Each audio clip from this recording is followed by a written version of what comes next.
In a small village nestled between rolling hills and lush forests, there lived a young girl named Sophia.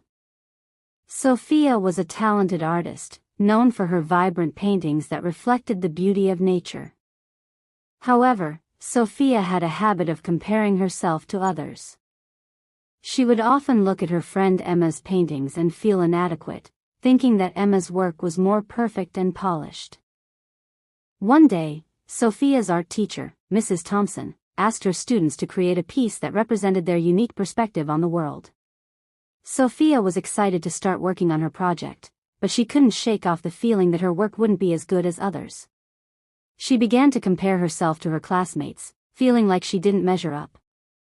Mrs. Thompson noticed Sophia's struggles and decided to share a story with the class. There was once a garden filled with the most beautiful flowers anyone had ever seen, she began. Each flower was unique, with its own color, shape, and scent. But one flower, a small daisy, began to compare itself to the others. It felt like it wasn't as vibrant as the roses or as exotic as the orchids. The class listened intently as Mrs. Thompson continued.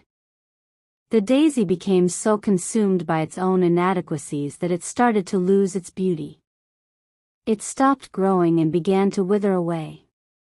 One day, a wise old tree spoke to the daisy, saying, "Your uniqueness is your strength.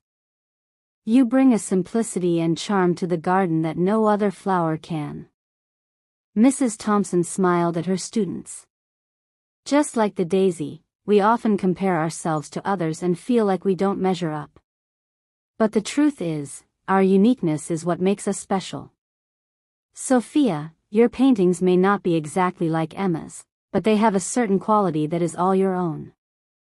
Sophia looked at her paintings and realized that Mrs. Thompson was right. She didn't need to compare herself to others, she needed to focus on her own strengths and talents. From that day on, Sophia made a conscious effort to appreciate her individuality and celebrate her unique perspective. As Sophia continued to paint, she discovered that her work was not only a reflection of herself but also a source of inspiration for others. She learned that comparison is a thief of joy, stealing away our happiness and creativity. By embracing her uniqueness, Sophia found true fulfillment and happiness in her art. Focus on your strengths. Sophia's story teaches us to focus on our own strengths and talents, rather than comparing ourselves to others. Celebrate individuality. By embracing our uniqueness, we can find true fulfillment and happiness in our pursuits. Comparison is limiting. Comparing ourselves to others can limit our potential and stifle our creativity.